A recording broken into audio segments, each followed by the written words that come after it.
Again, I am your host, Alex Jones. There is no shortage of dynamic, over-the-top, world-changing, incredibly important news as the quickening on this globe accelerates. The operative word is accelerates, speeds up, intensifies, waxes. But the first thing we're going to be covering in great detail is the passage Friday afternoon of the TPP, the Trans-Pacific Partnership that is global government on steroids. It's global government on parade, because it's not just global government, it's secret, arbitrary, dictatorial world government. And it's even got Google and another 240-plus major Fortune 1000, Fortune 100, Fortune 500 companies coming out and saying, do not agree to this. And you know why? Because WikiLeaks a year and a half ago leaked the one section of 30-plus on internet freedom, and it allows governments and select corporations to take over the internet and end free speech as we know it.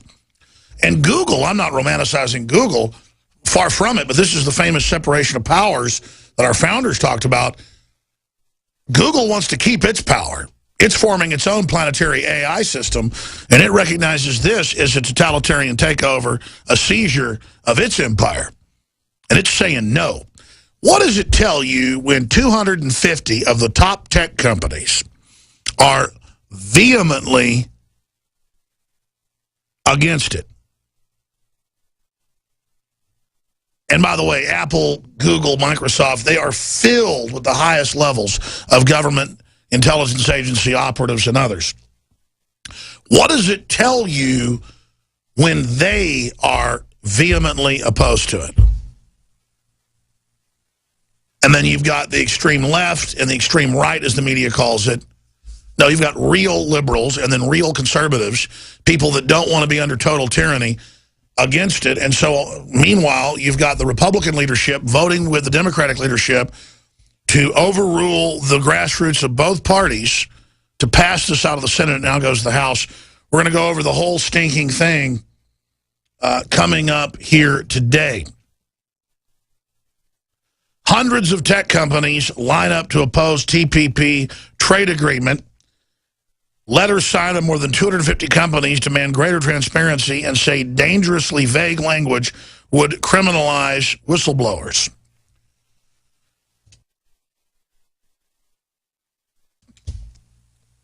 So we're going to go over this today, but I know what's in the TPP because I know how the EU is set up. I know how the NAU is set up. I know how the trilateral plan is set up. In fact, will you guys also print me Barry Goldwater's quotes from No Apologies on the Trilateral Commission? I read those pretty much every week now, but you might want to hear what the U.S. Senator, who was privy to some of the secret congressional hearings on it, on the planetary trilateral plan, and he came and blew the whistle. So did Senator Church and others, bipartisan. There was also a fascist takeover plan in the 30s that got the whistle blown on it by the most highly decorated Marine in history, General Smedley Butler. So we've stopped these takeovers before. We're going to do it again. But believe me, this is an intense time to be alive. We need every man and woman on deck, all hands. This is a fight. And turning about a third of Iraq over to the al-Qaeda-based group. That's who they are, Wahhabists out of Saudi Arabia. That's who runs the whole operation. That's who coaches it. That's who funds it. And then, of course, they've got more than half of Syria now and are making gains. And it's very interesting that our own government openly funded these groups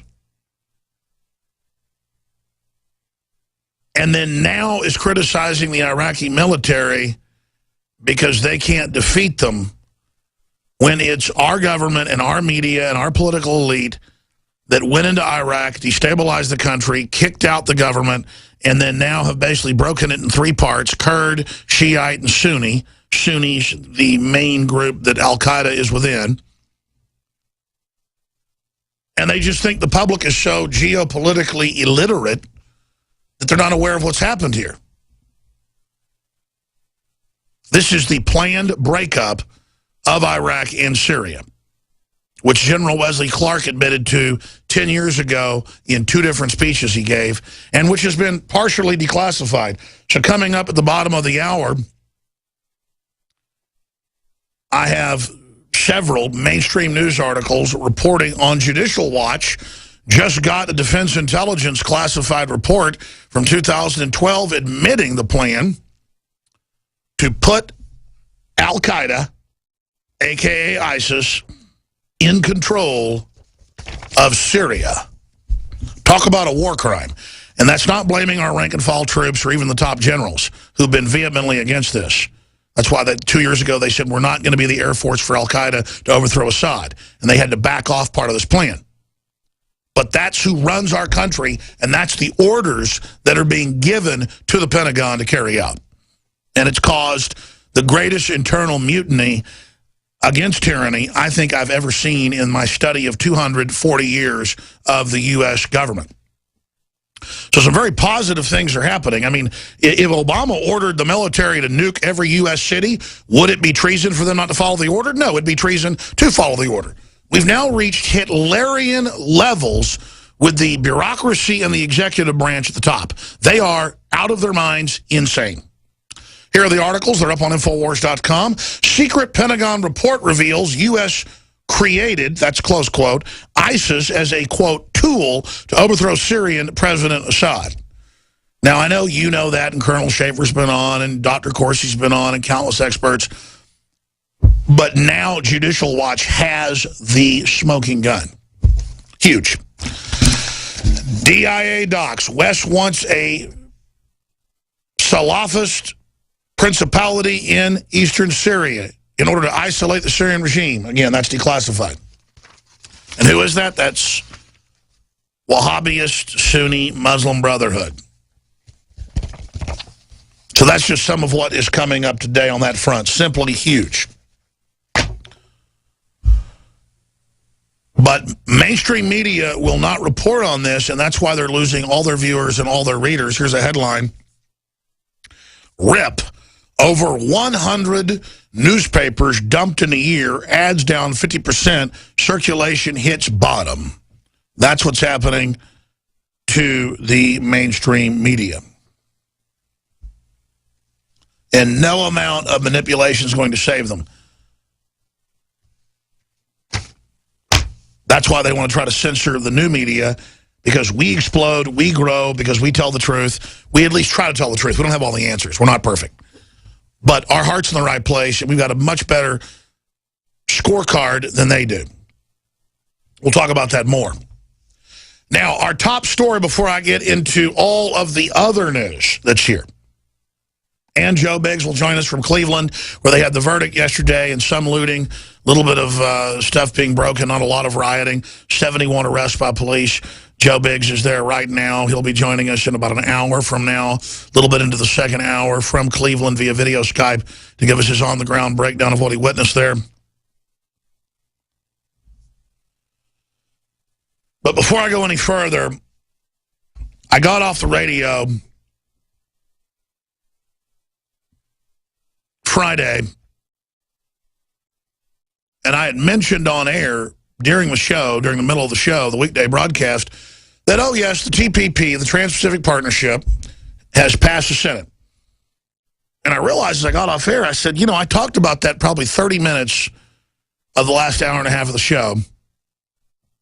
And I was upset about it, and I talked about how horrible it was, but I kind of have this normalcy bias where I've been expecting this evil for so long, and I've lived under foreign globalist domination for so long, domination of my taxes, of the regulations I live under, seeing my republic slowly strangled to death. I've lived under it so long that I had become comfortable with it. And then I got more and more upset. And then I got home, hung out with the children, the family. They went to bed, and I went in and fired the computer on and began to read news about TPP, and there was Matt Drudge tweeting, Republicans are committing suicide. You know, this is absolutely horrible. Why are we allowing them to give unlimited authority to Obama on a secret global piece of legislation? And it made me think. So I did a lot of research on top of the years of research I've done. They've been negotiating with TPP for 15 plus years. And I tell you, my blood is just boiling at this point. There is a big opportunity, though, in this. Because I've never seen mainline liberals and mainline Republicans, mainline conservatives, finally getting it and finally understanding what's happening. Because they've had the Southern Poverty Law Center and MSNBC for years say, if you talk about a global, corporate, unaccountable government, you are insane and want to blow up buildings. It just does not exist. Even though we've seen it forming, even though Barry Goldwater warned about it, even though Ron Paul and myself and countless others have warned about it, still, they just denied.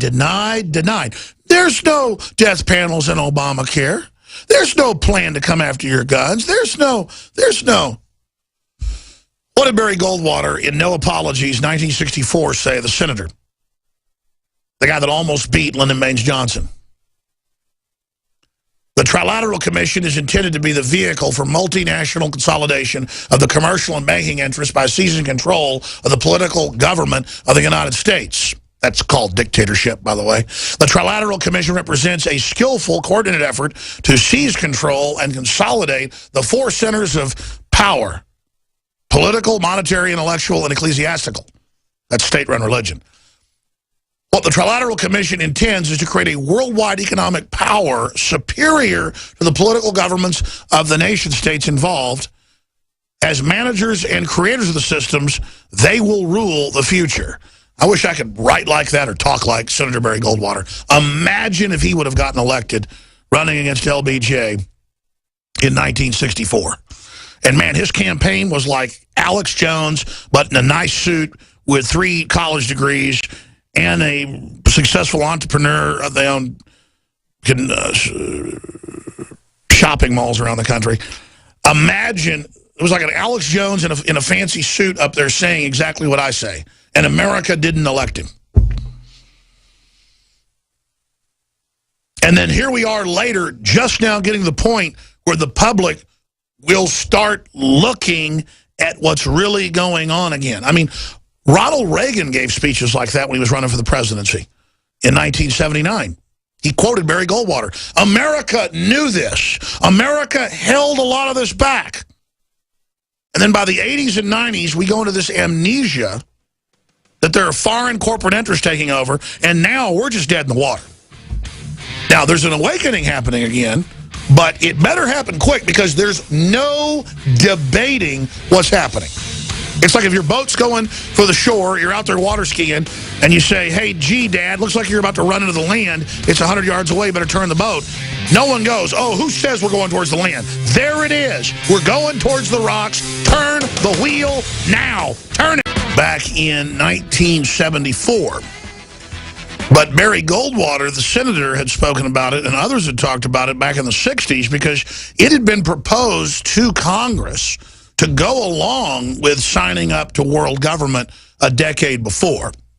In fact, I've got a New York Times article that quotes John D. Rockefeller from 1937, showing the 10 regions of the U.S., 10 global regions that are then inside of 3 mega regions. The American Union that has the Caribbean in it, from Alaska to Chile, the European Union, and the Asian Union. And then subgroups that are assigned within that, like the Middle East, Africa, and others. And this was pushed officially by U.S. colleges. They were trying to just do this in the open. That's why we could have a real debate about it in the 50s and 60s and 70s and have movements against it. Basically, everybody knew about it. And people like my dad's dad and my mom's dad, my grandfather's, my father in high school had a once-a-week radio show in Dallas speaking out when he was a teenager against the dangers of globalism, the dangers of this plan. I mean, America was mobilized against it. And then my dad went to school, went to medical school, had kids,